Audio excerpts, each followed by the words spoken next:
আসসালামু আলাইকুম রাহমাতুল্লাহ।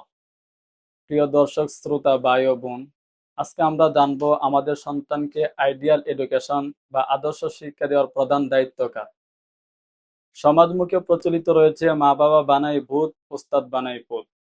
কিন্তু আমরা যদি পবিত্র কোরআনের দিকে নোটিশ করি তাহলে দেখতে পারবো পবিত্র কোরআন এই দায়িত্বটি মা বাবাকে দিয়েছে।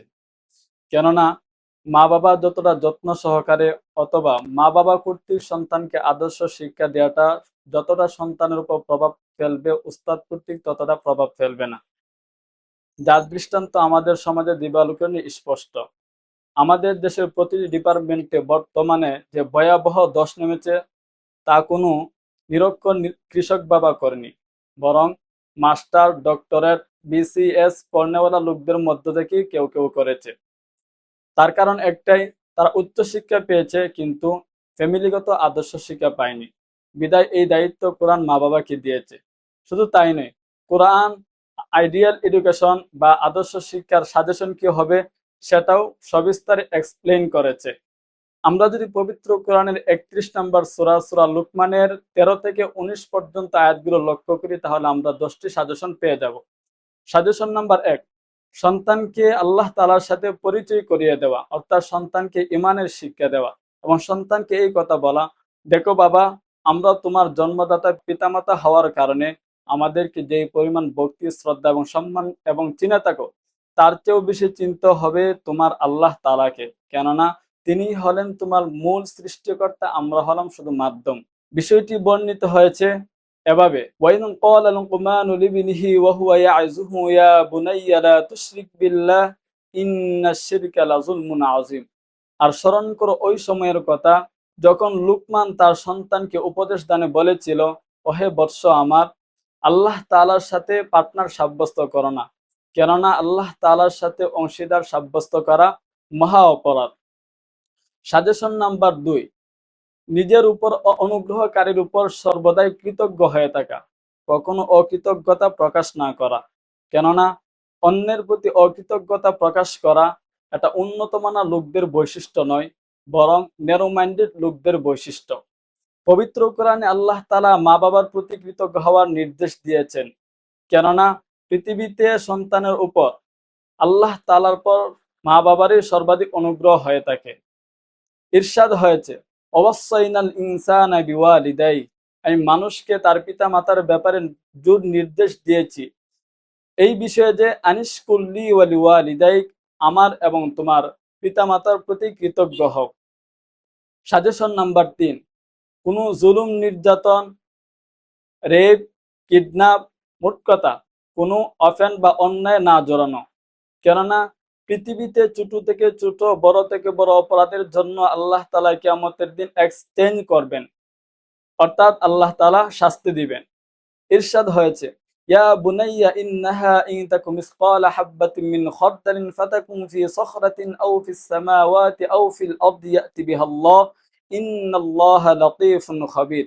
ওহে বৎস আমার, যদি কোনো বস্তু সরিষা পরিমাণও হয়, অতঃপর সেটা আকাশ মণ্ডলী, কোনো পাথরে অথবা ভূগর্ভে হয়, সেটাও আল্লাহ তাআলা উপস্থিত করবেন।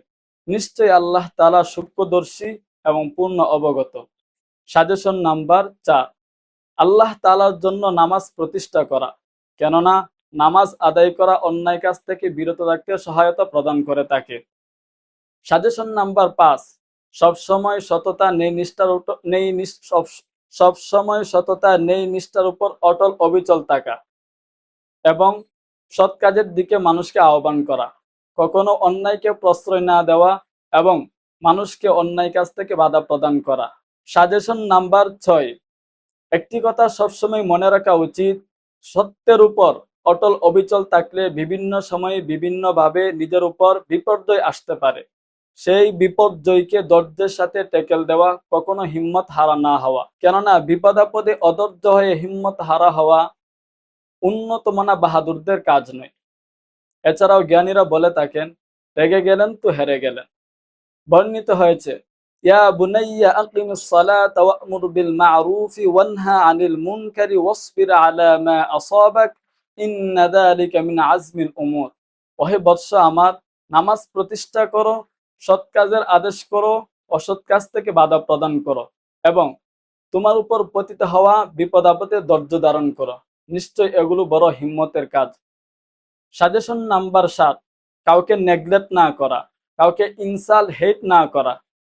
কখনো কারো সাথে কুঞ্চিত করে কথা না বলা, বরং হাসি মুখে সালাম দিয়ে কথা বলা এবং মানুষের মন জয় করার চেষ্টা করা। জ্ঞানীরা বলে থাকেন, যে করতে পারে মানুষের মন জয় সেই করতে পারে বিশ্ব জয়। এবং অহংকার না করা, এটা হলো সাজেশন নাম্বার 8। কেননা অহংকার মানুষের মর্যাদায় কিছুই বৃদ্ধি করে না, বরং সে হয় হেয় প্রতিপন্ন। সামনে না হোক পিছনে লোকে তাকে মন্দ বলে। কবি বলেন, নিজে যাকে বড় বলে বড় সেই নয়, লোকে যাকে বড় বলে বড় সেই হয়। বর্ণিত হয়েছে, ওয়ালা তুসাইর খাদ্দাকা লিন-নাসি ওয়ালা তামশি ফিল আরদি মারাহা ইন্নাল্লাহা লা ইউহিব্বু কুল্লা মুখতালিন ফাখুর। অহংকার বশত লোকদের দিক থেকে তোমার মুখ ফিরিয়ে নিও না এবং পৃথিবীতে দর্প ভরে চলো না। নিশ্চয় আল্লাহ তাআলা দাম্ভিক অহংকারীকে পছন্দ করেন না। সাজেশন নাম্বার 9, চলাফেরায় নরমালাইজ রক্ষা করা, অর্থাৎ বিনয় ও গাম্ভীর্যের সাথে চলা। রাস্তার হক আদায় করা, আর রাস্তার হক হলো সালাম দেওয়া এবং কষ্টদায়ক বস্তু সরিয়ে ফেলা। সাজেশন নাম্বার 10, সবসময় কণ্ঠস্বরকে নিচু রাখার চেষ্টা করা, আর বিষয়টি বুঝে না আসলে গাধার আওয়াজ নিয়ে তিন করা। গাধা কত জোরে আওয়াজ করে, অথচ তার আওয়াজ কতই না শ্রুতিকুটু এবং কর্কশ। এমনই ভাবে মানুষও যদি তার আওয়াজে নরমালাইজ রক্ষা না করে, তার আওয়াজও কর্কশ এবং বিকৃত হয়ে যায়। প্রিয় দর্শক, আমরা অত্যন্ত গুরুত্বপূর্ণ এবং চমৎকার 10টি দিক নির্দেশনা কোরআন থেকে পেয়ে গেলাম। আমি আশাবাদী, যদি আমরা আমাদের সন্তানদেরকে ছোট থেকে এই বিষয়গুলো শিক্ষা দান করি, তাহলে আমাদের সন্তান কখনো কিশোর গ্যাং এর সদস্য হবে না, বরং আমাদের সন্তান হবে মানবতাবাদী এবং নয়ন জোড়ানো। তাই আসুন আমরা কোরআনের শিক্ষা নিজে গ্রহণ করি, আমাদের সন্তানকে শিখাই এবং শান্তিময় জীবন এনজয় করি। আল্লাহ তাআলাই তৌফিক দাতা।